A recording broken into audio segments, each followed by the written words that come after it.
Bonjour les CE1, je vais vous faire la lecture aujourd'hui avec la suite de l'histoire du prince de Motordu.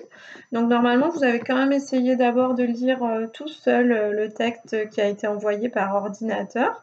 Voilà, là je vous fais la lecture et ensuite je vous pose quelques petites questions. Vous essayerez de répondre par vrai ou faux devant votre écran pour voir si vous avez bien compris cette partie-là de l'histoire.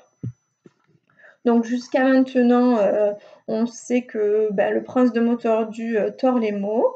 Avec maîtresse Laura, vous avez vu dans la partie 2 donc, qu'il partait de chez lui pour essayer de se marier. Et puis qu'en chemin, il est tombé sur la princesse des écoles qui lui a proposé de le soigner dans son école publique gratuite et obligatoire. Voilà la suite. Il n'y avait pas beaucoup d'élèves dans l'école de la princesse, et on n'eut aucun mal à trouver une table libre pour le prince de Motordu, le nouveau de la classe. Mais dès qu'il commença à répondre aux questions qu'on lui posait, le prince déclencha l'hilarité parmi ses nouveaux camarades. Il n'avait jamais entendu quelqu'un parler ainsi.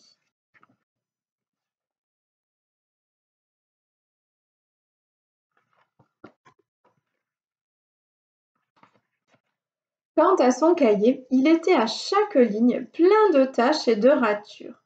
On eût dit un véritable torchon. Mais la princesse des écoles n'abandonna pas pour autant. Patiemment, chaque jour, elle essaya de lui apprendre à parler comme tout le monde. Donc là, sur cette double page, vous voyez la page de cahier du prince de Motordu.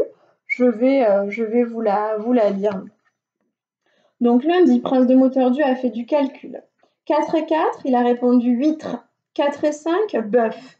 5 et 6, bronze. 6 et 6, il a répondu bouse. Mardi, question. Que fabrique un frigo?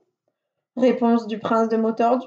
Un frigo fabrique des petits garçons qu'on met dans l'eau pour la rafraîchir. Jeudi, il a fait histoire. Napoléon déclara la guerre aux puces. Il envahit la Russie, mais les puces mirent le feu à Moscou et l'empereur fut chassé par les vers très froids qu'il faisait cette année-là. Gla gla gla gla gla. La princesse lui a écrit: Je n'ai pas tout compris. Alors moi, je vais vous corriger la partie de histoire du jeudi parce que ces événements historiques, vous ne les avez pas encore en tête, vous êtes un peu trop petit. Par contre, je vous ai mis dans les questions, vous allez essayer de corriger le calcul de mot tordu.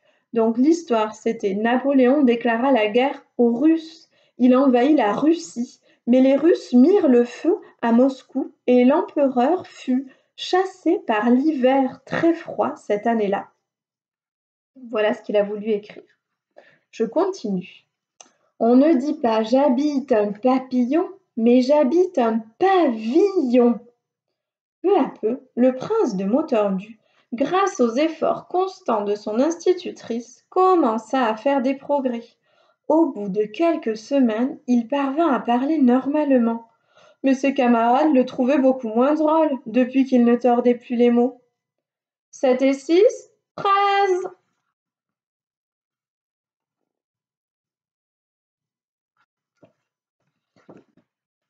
À la fin de l'année, cependant, il obtint le prix de camaraderie, car comme il était riche, il achetait chaque jour des kilos de bonbons qu'il distribuait sans compter. Donc voilà notre troisième partie d'histoire.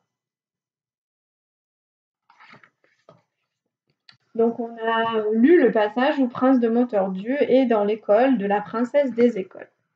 On va voir un petit peu si vous avez bien compris et bien fait attention à cette lecture. Alors, à votre avis, est-ce qu'il y a peu d'élèves dans l'école de la princesse? C'est vrai ou c'est faux? Et là, vous avez tous répondu vrai. En effet, il y est écrit dès le début de cette partie, il n'y avait pas beaucoup d'élèves dans l'école de la princesse. Du coup, Motordu a facilement trouvé une place dans cette école. Le cahier de Motordu est-il très bien tenu? Non, pardon, le cahier de Motordu est très bien tenu. Et vous essayez de me dire, est-ce que c'est vrai ou est-ce que c'est faux? C'est plutôt faux, hein. Il y a pas mal de choses soulignées, d'erreurs commises, donc on peut considérer que son cahier n'est pas très bien tenu. La princesse des écoles, découragée, renvoie le prince dans son château. Alors, est-ce que c'est vrai ou est-ce que c'est faux? Ah, je suis sûre que vous avez dit que c'était faux. Ben oui, c'est faux. Elle ne le renvoie pas dans son château. Au contraire, elle lui apprend patiemment chaque jour à parler comme tout le monde. Donc, elle continue de le faire venir à son école. Petit à petit, le prince de Motordu fait des progrès. Vrai ou faux? Ben, c'était vrai. Le prince de Motordu, grâce aux efforts constants de son institutrice, commença à faire des progrès. Donc oui, il progresse, puisqu'à la fin on nous dit même qu'il ne tord plus les mots. Le prince parvient à parler normalement au bout de quelques jours. Vrai ou faux? Eh bien c'est faux. Il n'a pas appris à parler normalement au bout de quelques jours, mais au bout de quelques semaines. Donc il lui a fallu quand même un peu de temps. Donc voilà, petit questionnaire qu'on a fait ensemble, juste pour vérifier la compréhension de l'histoire. Je voulais revenir quand même sur un mot. Le prince déclencha l'hilarité parmi ses nouveaux camarades. Alors, hilarité, peut-être que dans le contexte, vous l'avez compris, ça veut dire que le prince, il déclenche des fous rires parmi ses nouveaux camarades. Il fait rire tout le monde. Voilà. Donc, je voulais revenir sur ce terme hilarité. Beh, écoutez, maintenant vous avez, des questions à faire tout seul, une petite page, du cahier de mots tordus à corriger. Donc je vous souhaite un très bon travail. Je vous dis à très bientôt les CE1. Au revoir.